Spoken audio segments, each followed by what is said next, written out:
Shedeur Sanders? Why did he go so late in the draft? It's a good question. I wouldn't have part of any evaluation process or to see that. Otherwise. That's the problem with media is everyone can just say whatever the fuck they want. I actually texted Shedeur because I know him very well. And I said, dude, whatever happens, wherever you go, that's your first day. Day 2 matters more than the draft. I was 199. Who could speak on it better than me? Like what that really means. Use it as motivation. You're going to get your chance. Listen, the Cleveland Browns situation has officially become a complete disaster, and what I'm about to tell you is going to make every single Browns fan question everything they thought they knew about this organization. We're not talking about minor disagreements or typical NFL drama here. This is a full-scale organizational crisis that's been exposed, and the implications are absolutely massive. So here's what's happening right now. Tony Grossi, and if you don't know who that is, he's basically the most connected Browns insider in the entire media landscape. Someone who's been around this team longer than most of these players have been alive. Just dropped information that's sending absolute shockwaves through the fan base. According to Grossi, and this isn't some hot take artist trying to get clicks, this is someone with legitimate sources inside that building. Kevin Stefanski would trade Shedeur Sanders before the November 4th trade deadline without even thinking twice about it if he had complete control over personnel decisions. Now, before you think this is just another overblown controversy, understand what this actually means. This isn't Stefanski being unsure about Sanders or wanting to see more. This is a complete and total rejection of Sanders as an NFL prospect. Grossi said straight up that while Stefanski doesn't have personal issues with Sanders as a human being, he fundamentally doesn't consider him a quarterback of value to this organization. That's not uncertainty, that's not wanting more evaluation time, that's a verdict already rendered without Sanders ever taking a meaningful snap. Think about how insane that actually is for a second. The Cleveland Browns used a 5th-round pick on Shedeur Sanders, a guy that multiple analysts and draft experts had projected to go much, much higher. This wasn't some random flyer on an unknown prospect. Sanders came into the draft with absolutely elite college production. We're talking about a quarterback who threw for over 4,000 yards and 37 touchdowns in his final college season. Not just that, he led the entire Big 12 conference with a 74.1% completion rate. Those aren't just solid numbers. Those are franchise quarterback type statistics that demonstrate remarkable accuracy and decision-making ability. But here's where this gets really interesting and really messy. The Browns also drafted Dillon Gabriel in the 3rd round, 2 rounds higher than Sanders, and Gabriel has been the guy from day one. He started 3 games, thrown for 546 yards with 3 touchdowns and 0 interceptions while completing about 60% of his passes. Those are fine numbers for a rookie. Nothing spectacular, nothing that screams he's absolutely the future, but decent enough to justify continued opportunities. Meanwhile, Sanders hasn't thrown a single regular season pass. Not one. He's been elevated to backup on the depth chart, which sounds like progress until you realize that backup role means absolutely nothing if you're never going to see the field. He's getting 2nd and 3rd team practice reps, while Gabriel gets all the meaningful work with the starting offense. Sanders is essentially being treated like a practice squad player who happened to get drafted, and that treatment becomes even more baffling when you compare their college resumes side by side. Now this entire mess exploded into public view this week after the Browns made the shocking decision to trade Joe Flacco to the Cincinnati Bengals. That move signaled pretty clearly that Cleveland is going full developmental mode with their young quarterbacks rather than trying to compete this season with veteran stability. When Flacco got traded, it opened up all these questions about what the quarterback room looks like going forward, and that's when Grossi went on ESPN Cleveland's really big show and basically confirmed what a lot of people had suspected, but nobody wanted to say out loud. When they asked him directly if Stefanski would deal Sanders before the deadline if given full control, Grossi didn't hesitate, didn't equivocate, just said true. And then he added context that makes this even more damning. He said Stefanski doesn't think Sanders is a quarterback of value to the organization's future plans. Not that he needs more time to evaluate, not that he's unsure, but that he's already decided Sanders doesn't have value. So naturally, the obvious question becomes, how did we even get here? How does a team draft a quarterback and then immediately decide he has no value before ever giving him a legitimate chance? And this is where the insider information gets really spicy, because multiple sources have suggested that owner Jimmy Haslam had a significant hand in the Sanders selection. This wasn't necessarily a pick that the coaching staff wanted. This might have been ownership falling in love with the Sanders name, the college production, the potential marketing appeal, and basically forcing the pick on a coaching staff that didn't believe in the player. If that's true, and multiple connected people are saying it is, then everything that's happened since suddenly makes perfect sense. Stefanski didn't want Sanders, didn't believe in him from the start, and has been systematically freezing him out because he never wanted him on the roster in the first place. The bizarre practice rep distribution, the complete lack of game opportunities, the apparent favoritism toward Gabriel, it all tracks if you understand that Stefanski views Sanders as someone who was forced on him rather than someone he chose.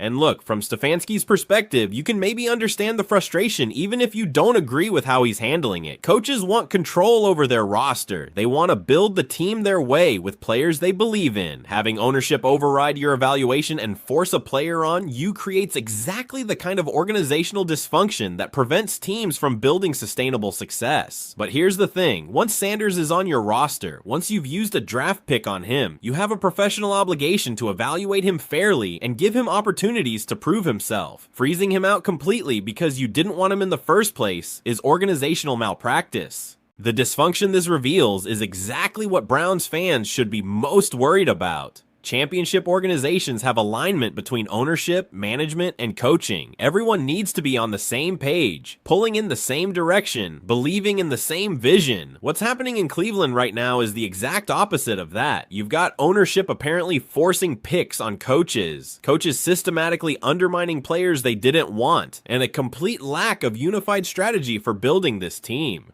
Now let's talk about what happens next, because the trade deadline is literally days away, and decisions made right now could define this franchise for the next decade. If Stefanski gets his way and Sanders gets traded, what does that actually mean? First, it confirms that Stefanski won this internal power struggle and is getting the quarterback room he wanted all along, one without Shedeur Sanders in it. Second, it represents a complete rejection of a player who was a legitimate NFL prospect and who other teams clearly value based on the trade discussions reportedly happening around the league. And here's the nightmare scenario for Browns fans. What if Sanders gets traded and then becomes a legitimate starting quarterback somewhere else? What if he goes to another organization that actually believes in him, that gives him opportunities to develop, and he turns into exactly the kind of quarterback Cleveland has been desperately searching for? That would be yet another catastrophic talent evaluation failure to add to the Browns' already extensive history of quarterback disasters. Think about it this way, Sanders has all the physical tools, demonstrated elite accuracy in college, showed great decision-making ability, and has the mental makeup that scouts and coaches typically love. The only thing preventing him from getting opportunities in Cleveland is that the head coach apparently decided he doesn't have value without ever really evaluating him properly. That's not a scouting failure. That's not Sanders lacking talent. That's organizational dysfunction preventing a talented player from showing what he can do. For Sanders personally, getting traded might actually be the best possible outcome at this point. He's clearly not wanted in Cleveland, at least not by the people who matter most. He's not getting the development opportunities he needs. His considerable talents are being completely wasted while he watches from the sideline. A trade to a team that actually wants him, that sees the potential everyone else saw coming out of college, could be exactly what his career needs to take off. The market for Sanders should be pretty robust too. He's young, he's on an affordable rookie contract, and he has the college production that suggests legitimate NFL potential. Teams that are currently competing for playoffs but have questions at backup quarterback might see him as an intriguing insurance policy. Teams that are out of contention might want to acquire him to evaluate over the second half of the season and see if he can be part of their future plans.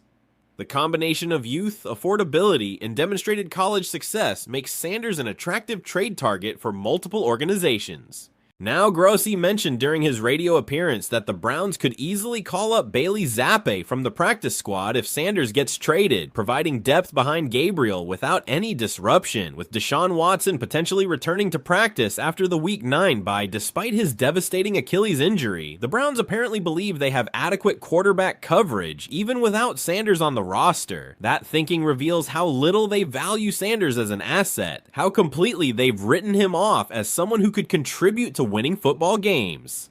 The question Grossi posed really crystallizes the organizational thinking here. He said if the Browns feel they're covered at quarterback and they have an offer for Sanders, why not trade him? From a pure asset management perspective, if Stefanski genuinely doesn't believe Sanders has value as a quarterback and is never going to play him anyway, then trading him for literally anything that could help the team makes logical sense. Why keep a player on your roster who you don't plan to use and don't believe in when you could potentially acquire a receiver, an offensive lineman, or draft picks that actually contribute? But that logic only holds if Stefanski's evaluation is actually correct, and that's far from certain. Stefanski might be completely wrong about Sanders. The coach's track record on quarterback evaluation isn't exactly spotless. If Sanders gets moved and succeeds elsewhere, proving that the talent was always there and Cleveland just failed to recognize it, then this decision becomes one more example of organizational failure that defines this era of Browns football.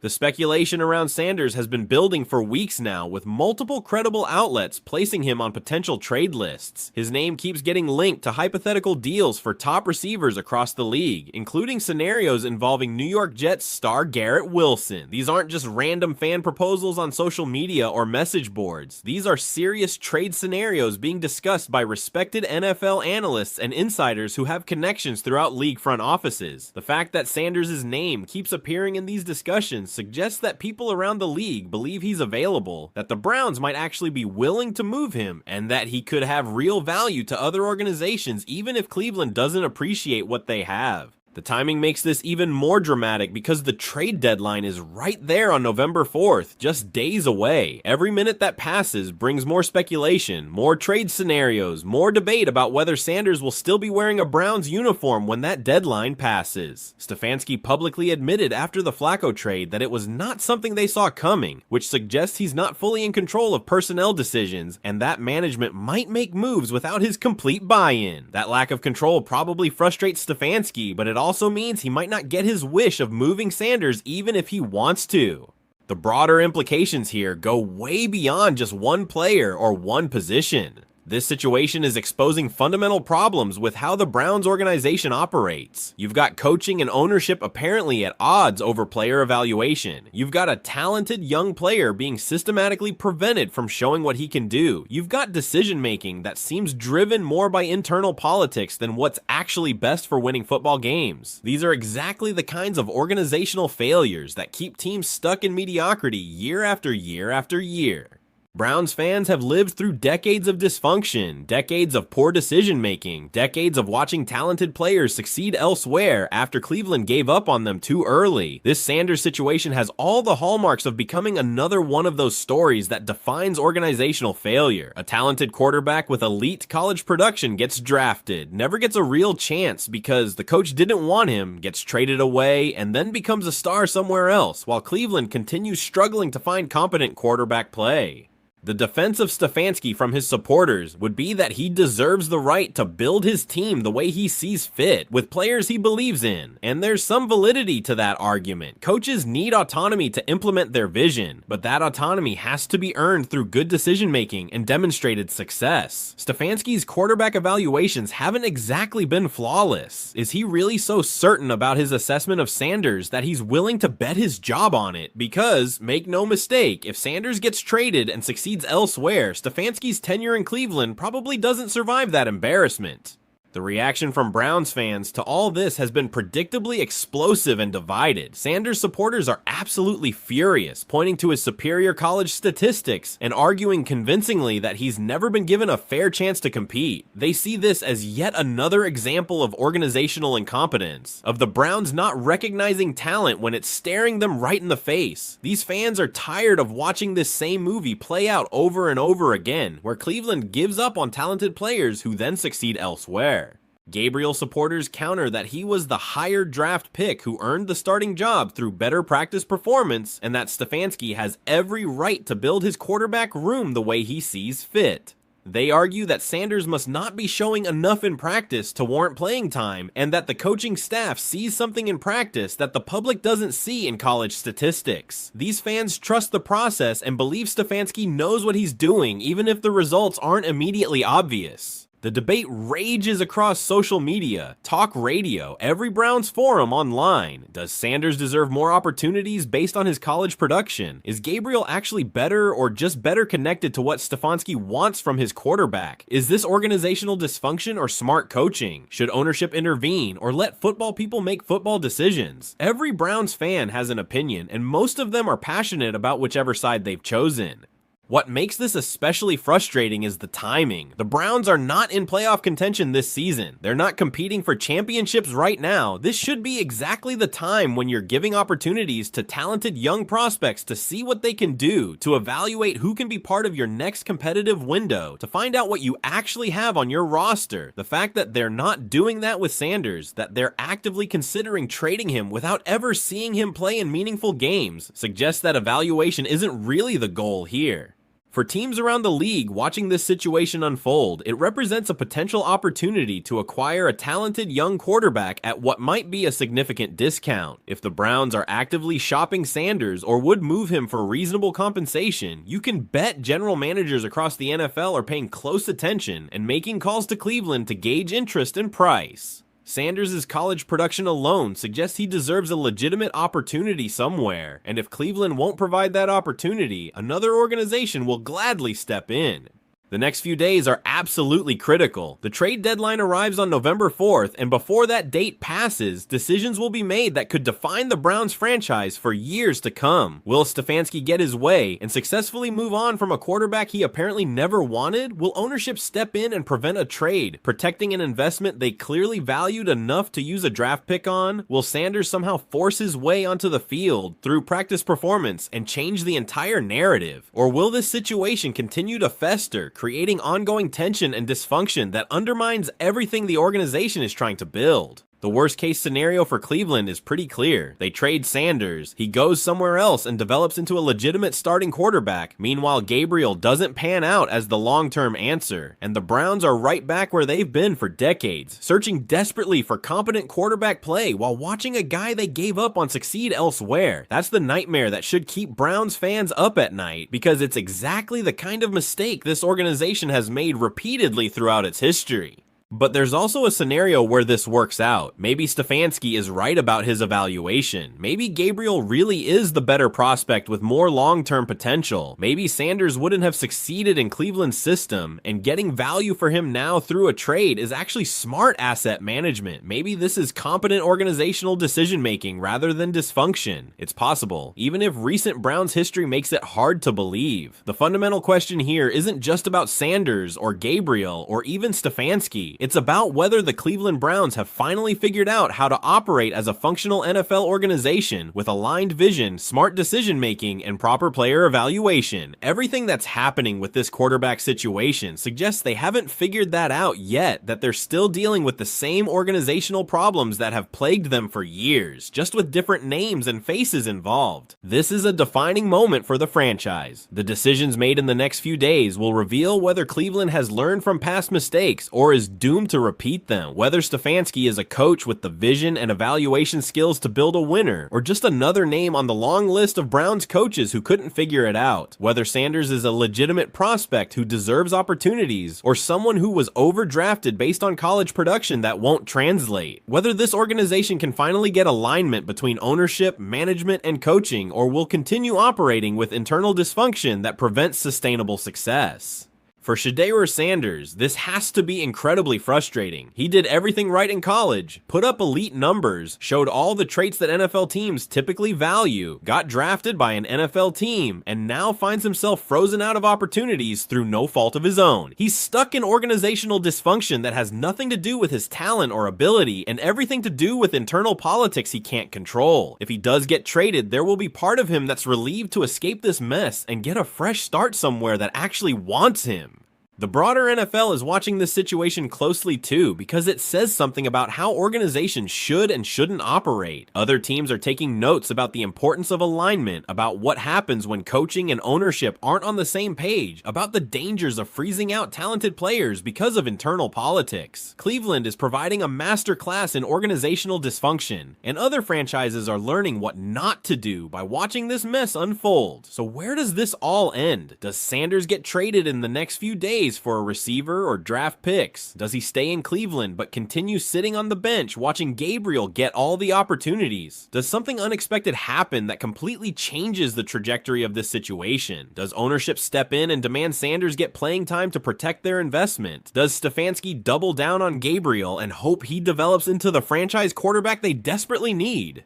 Whatever happens, this situation has already damaged the Browns in ways that might not be immediately obvious. It's damaged their reputation around the league as a place where players want to go. It's damaged internal morale and trust. It's damaged relationships between coaching and ownership. It's damaged the fan base's faith in organizational competence. Those are the kinds of wounds that take years to heal, even if they eventually make the right decisions going forward. The Cleveland Browns quarterback situation has gone from messy to absolutely catastrophic, and what's emerging from inside sources should terrify every Browns fan who's hoping this organization has finally figured things out. Because based on everything we're hearing, based on the dysfunction being revealed, based on the decisions being made and considered, it sure doesn't look like they figured anything out at all. This looks like the same old Browns, just with different jerseys and different names, making the same kinds of mistakes that have defined this franchise for far too long. The next few days will tell us whether that assessment is fair or whether there's hope for something better. Either way, Browns fans deserve answers, Sanders deserves opportunities, and this organization desperately needs to get its act together before this situation causes even more damage.